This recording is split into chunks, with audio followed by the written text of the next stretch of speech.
Hey guys, welcome back to my YouTube channel. ಇಂತಿ ನಿಮ್ಮ ಶ್ರುತಿ. Guys, ಇದು ವರಮಹಾಲಕ್ಷ್ಮಿ ವ್ಲಾಗ್ ಆಗಿರುತ್ತೆ. ವರಮಹಾಲಕ್ಷ್ಮಿ ಆ್ಯಕ್ಚುಲಿ ನಾವು ಈ ವರ್ಷ ಮಾಡ್ತಾ ಇಲ್ಲ, ಬಿಕಾಸ್ ನಾನು ಲಾಸ್ಟ್ ಭೀಮ್ ಅಮಾವಾಸ್ಯೆ ವ್ಲಾಗಲ್ಲೇ ಹೇಳಿದ್ದೀನಿ.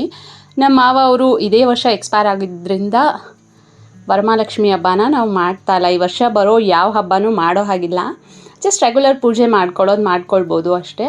ಸೊ ತುಂಬ ಸಿಂಪಲಾಗಿ ಮಾಡ್ಕೊಳ್ಳೋಣ ಅಂತ ಪ್ಲ್ಯಾನ್ ಮಾಡ್ಕೊಂಡಿದ್ದೀವಿ. ಹೇಗಿರುತ್ತೆ ನಮ್ಮ ಮನೆ ವರಮಹಾಲಕ್ಷ್ಮಿ ಹಬ್ಬ ಸಿಂಪಲಾಗೆ ಅಂತ ತೋರಿಸ್ತೀನಿ.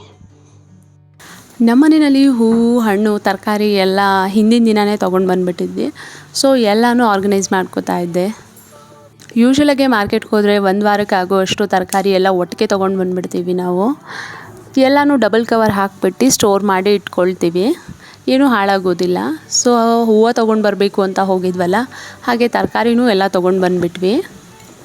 ಮನೆಯೆಲ್ಲ ಹಿಂದಿನ ದಿನವೇ ಕ್ಲೀನ್ ಮಾಡಿ ಇಟ್ಕೊಂಡು, ದೇವ್ರ ಮನೆಯೂ ಅಷ್ಟೇ ಪೂಜೆ ಸಾಮಾನೆಲ್ಲ ಹಿಂದಿನ ದಿನವೇ ತೊಳ್ಕೊಂಡು ಎಲ್ಲ ರೆಡಿ ಮಾಡಿ, ಜಸ್ಟ್ ಹೂವು ಮತ್ತು ದೀಪ ಹಚ್ಚೋ ಅಷ್ಟು ರೆಡಿ ಮಾಡಿಟ್ಕೊಳ್ಳೋಣ ಅಂತ ಎಲ್ಲ ರೆಡಿ ಮಾಡಿಟ್ಕೊಂಡಿದ್ದೆ. ಎಲ್ಲರಿಗೂ ವರಮಹಾಲಕ್ಷ್ಮಿ ಹಬ್ಬದ ಶುಭಾಶಯಗಳು. ನಾನು ಎದ್ದಿದ ತಕ್ಷಣ ಮನೆಯೆಲ್ಲ ಕ್ಲೀನ್ ಮಾಡಿಟ್ಟು, ನಾನಿವತ್ತು ಬೆಳಗ್ಗೆ ಬೇಗನೆ ಎದ್ದು ಹೊರಗಡೆ ಎಲ್ಲ ಕ್ಲೀನ್ ಮಾಡಿ, ಮನೆಯೆಲ್ಲ ಕ್ಲೀನ್ ಮಾಡಿ ಪೂಜೆಗೆಲ್ಲ ರೆಡಿ ಮಾಡಿಟ್ಟಿದ್ದೀನಿ. ನಾನು ಇವಾಗ ಫ್ರೆಶ್ ಅಪ್ ಆಗಿ ಬಂದಿದ್ದೀನಿ. ಸೊ ಇವಾಗ ರೆಡಿ ಮಾಡ್ಕೊಳ್ತೀನಿ. ಯಾವ ಸ್ಯಾರಿ ಹಾಕೋತೀನಿ ಅಂತ ತೋರಿಸ್ತೀನಿ. ಎಲ್ಲರ ಮನೆಯಲ್ಲೂ ತುಂಬ ಗ್ರ್ಯಾಂಡಾಗಿ ಮಾಡ್ತಾ ಇದ್ದಾರೆ ಗೈಸ್. ನಮ್ಮ ಮನೆಯಲ್ಲಿ ತುಂಬ ಸಿಂಪಲ್, ಬೇಜಾರಾಗುತ್ತೆ, ಬಟ್ ಇಟ್ಸ್ ಓಕೆ. ಪೂಜೆ ಮಾಡೋದು ವಿಡಿಯೋ ಮಾಡ್ತೀನಿ. ಫಸ್ಟು ರೆಡಿ ಆಗಿಬಿಡ್ತೀನಿ. ಓಕೆ ಹೇ ಗೈಸ್, ರೆಡಿ ಆಗಿದ್ದೀನಿ. ಕಲಂಕಾರಿ ಬ್ಲೌಸ್ ಹಾಕೊಂಡಿದ್ದೀನಿ. ಆ್ಯಂಡ್ ಜಾರ್ಜೆಟ್ ಸ್ಯಾರಿ, ಇದು ಪ್ಲೇನ್ ಸ್ಯಾರಿ. ಈ ಸ್ಯಾರಿಗೆ ಇದು ಬ್ಲೌಸ್ ಅಲ್ಲ, ಬಟ್ ನಾನು ಮಿಕ್ಸ್ ಮ್ಯಾಚ್ ಮಾಡಿ ಹಾಕೊಂಡಿದ್ದೀನಿ. ಆ್ಯಂಡ್ ಇಯರಿಂಗ್ ಹೊಸದು ಭೀಮ್ ಅಮಾವಾಸ್ಯೆ ಗಿಫ್ಟ್ ಇಯರಿಂಗ್ ಹಾಕೊಂಡಿದ್ದೀನಿ. ಹೇಗಿದೆ ಅಂತ ನೋಡಿ, ಕಮೆಂಟ್ ಮಾಡಿ ತಿಳಿಸಿ ಚೆನ್ನಾಗಿದೆಯಾ ಅಂತ. ಹಿಂದಿನ ದಿನವೇ ಎಲ್ಲ ರೆಡಿ ಮಾಡಿ ಇಟ್ಕೊಂಡಿದ್ರಿಂದ ತುಂಬ ಬೇಗನೆ ಆಯಿತು. ಎಲ್ಲ ಪೂಜೆ ಮುಗಿಸ್ದೆ ಸಿಂಪಲ್ಲಾಗಿ. ಎಲ್ಲರ ಮನೆಯಿಂದನೂ ಎಲ್ಲರೂ ಬಂದು ಕರೀತಾಯಿದ್ರು, ಅಕ್ಕಪಕ್ಕದ ಮನೆಯವರು ಕುಂಕುಮಕ್ಕೆ ಬನ್ನಿ ಅಂತ.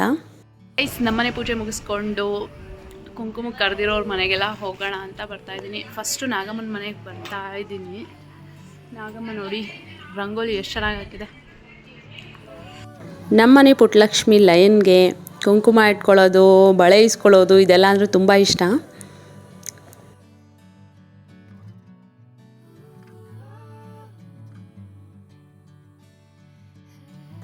ಇದು ನಾಗಮ್ಮನ ಮನೆ ಲಕ್ಷ್ಮಿ. ಇದು ಕುಂಕುಮಕ್ಕೆ ಹೋದಾಗ ವಿಡಿಯೋ ತಗೊಂಡಿತ್ತು. ಇದನ್ನು ನಾನೇ ರೆಡಿ ಮಾಡಿಕೊಟ್ಟಿದ್ದೆ ಹಿಂದಿನ ದಿನಾನೇ ಹೋಗಿ. ಅವ್ರಿಗೆ ಸೀರೆ ಉಡ್ಸ್ಲಿಕ್ಕೆಲ್ಲ ಬರೋದಿಲ್ಲ ಅಂತ. ನೋಡಿ ಗೈಸ್, ಎಷ್ಟು ಚೆನ್ನಾಗಿರಲಿದೆ. ನಮ್ಮ ಪಕ್ಕದ ಮನೆ ಆಂಟಿ ಹಾಗೆ ಕುಂಕುಮಕ್ಕೆ ಕರೆದಿದ್ರು, ಅವ್ರ ಮನೆಗೂ ಹೋಗಿದ್ವಿ. ತುಂಬ ಚೆನ್ನಾಗಿ ಮಾಡಿದರು, ಡಬಲ್ ಸ್ಟೆಪ್ಪಲ್ಲಿ ಸ್ಯಾರಿ ಉಡ್ಸಿದ್ರು.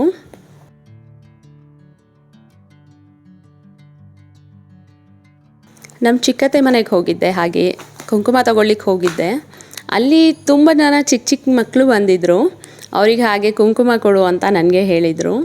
ಅವ್ರಿಗೆ ಕುಂಕುಮ ಕೊಟ್ಟು ಬಳೆ ಎಲ್ಲ ಹಾಕಿ ಅವ್ರು ತುಂಬ ಖುಷಿ ಪಡ್ತಾಯಿದ್ರು. ಪುಟ್ಟ ಮಕ್ಕಳು ತುಂಬ ಚೆನ್ನಾಗಿ ರೆಡಿಯಾಗಿದ್ದರು. ನನಗೂ ಖುಷಿ ಆಯಿತು, ಮಕ್ಳಿಗೂ ಖುಷಿ ಆಯಿತು. ಚಿಕ್ಕ ಮಕ್ಕಳು ಲಕ್ಷ್ಮಿಗೆ ಸಮಾನ, ಪುಟ್ಟ ಲಕ್ಷ್ಮಿಗಳು ಇವರು. ಇಲ್ಲಿಗೆ ನಾನು ಲಯನ್ ಕರ್ಕೊಂಡು ಹೋಗಿರಲಿಲ್ಲ, ಲಯ ಮಲ್ಕೊಂಡಿತ್ತು ಅಂತ.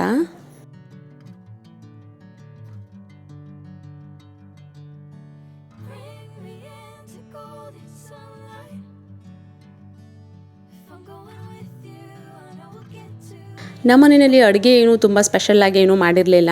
ಜಸ್ಟ್ ವೈಟ್ ಪಲಾವ್ ಮಾಡಿ ರಾಯ್ತ ಮಾಡಿದ್ದೆ. ಹಾಗೆ ನಮ್ಮತ್ತೆ ಹೆಸರುಬೇಳೆ ಪಾಯಸ ಮಾಡಿದರು. ನಮ್ಮತ್ತೆ ಹೆಸರುಬೇಳೆ ಪಾಯಸ ತುಂಬ ಚೆನ್ನಾಗಿ ಮಾಡ್ತಾರೆ. ನೆಕ್ಸ್ಟ್ ಯಾವುದಾದ್ರೂ ವಿಡಿಯೋನಲ್ಲಿ ರೆಸಿಪಿ ಹಾಕ್ತೀನಿ. ತುಂಬಾ ಸಿಂಪಲ್ಲಾಗಿ ಜಸ್ಟ್ ಫೋಟೋ ಪೂಜೆ ಮಾಡಿರೋದಷ್ಟೇ. ಜಸ್ಟ್ ಒಂದು ಕಳಶ ಇಟ್ಟು ನಾವು ಪೂಜೆ ಮಾಡಿದ್ದೀವಿ, ರೆಗ್ಯುಲರಾಗಿ ಹೇಗೆ ಮಾಡ್ತೀವೋ ಹಾಗೆ. ನೆಕ್ಸ್ಟ್ ಇಯರ್ ತುಂಬ ಚೆನ್ನಾಗಿ ಮಾಡಬೇಕು ಅಂತ ಮನಸ್ಸಲ್ಲಿ ಅಂದ್ಕೊಂಡಿದ್ದೀನಿ. ಬಿಕಾಸ್ ಈ ವರ್ಷ ಒಂದು ಗ್ಯಾಪ್ ಆಯ್ತಲ್ಲ. ಸೊ ಇನ್ನೂ ಏನೇನೋ ಬೇರೆಯವ್ರ ಮನೇಲೆಲ್ಲ ನೋಡಿದಾಗ ಏನೇನೋ ಸ್ಪೆಷಲಾಗೆಲ್ಲ ಅನಿಸ್ತಾಯಿತ್ತು. ಸೊ ನೆಕ್ಸ್ಟ್ ಇಯರ್ ಚೆನ್ನಾಗಿ ಮಾಡಬೇಕು. ಇವಾಗ ಯಾರ್ಯಾರಿಗೆ ಇಷ್ಟೊತ್ತವರೆಗೂ ಯಾರ್ಯಾರು ಕರೆದಿದ್ದಾರೋ ಕುಂಕುಮಕ್ಕೆ ಹೋಗ್ಬಿಟ್ಟು ಬಂದಿದ್ದೀವಿ. ನೆಕ್ಸ್ಟ್ ಈವ್ನಿಂಗ್ ಆದಮೇಲೆ ಯಾರು ಕರೀತಾರೋ ಅವ್ರ ಮನೆಗೆ ಹೋಗಬೇಕು. ನಾಳೆ ಅಮ್ಮ ಮನೆಯಲ್ಲಿ ಅಮ್ಮ ಕರೆದಿದ್ದಾರೆ, ಹಾಗೆ ಅಕ್ಕ ಕರೆದಿದ್ದಾರೆ, ಎಲ್ಲರೂ ಕರೆದಿದ್ದಾರೆ. ಇನ್ನೊಬ್ರು ಅಕ್ಕನೂ ಎಲ್ಲರ ಮನೆಗೂ ನಾಳೆ ಹೋಗಬೇಕು. ನಾಳೆ ಅವ್ರ ಮನೇಲೆಲ್ಲ ಲಕ್ಷ್ಮಿ ಹೇಗಿರುತ್ತೆ ಅಂತ ಅದೊಂದು ವ್ಲಾಗ್ ಮಾಡ್ತೀನಿ. ಬಿಕಾಸ್ ಅವ್ರ ಮನೇಲೆಲ್ಲ ತುಂಬ ಚೆನ್ನಾಗಿದೆ. ಅದು ನಿಮಗೆ ಐಡಿಯಾ ಸಿಗುತ್ತೆ. ಇನ್ನೂ ನೆಕ್ಸ್ಟ್ ಇಯರ್ಗೆ ಬೇರೆ ಇನ್ನೂ ಏನೇನು ತೊಗೋಬೋದು ಅಂತ ಐಡಿಯಾ ಸಿಗುತ್ತೆ. ಅಷ್ಟೊಂದು ಚೆನ್ನಾಗಿರುತ್ತೆ. ನಾಳೆ ಅದ್ರ ಬಗ್ಗೆ ವಿಡಿಯೋ ಮಾಡ್ತೀನಿ. ಈ ವಿಡಿಯೋನ ಇಲ್ಲಿಗೆ ಎಂಡ್ ಮಾಡ್ತಾಯಿದ್ದೀನಿ. Okay bye. ಈ ವಿಡಿಯೋ ನಿಮಗೆ ಇಷ್ಟ ಆಗಿದ್ರೆ ಲೈಕ್ ಮಾಡಿ, ಶೇರ್ ಮಾಡಿ, ಕಮೆಂಟ್ ಮಾಡಿ. ಹಾಗೆ ಪ್ಲೀಸ್ ಸಬ್ಸ್ಕ್ರೈಬ್ ಮಾಡ್ಕೊಳ್ಳಿ, ಸಪೋರ್ಟ್ ಮಾಡಿ. Thank you.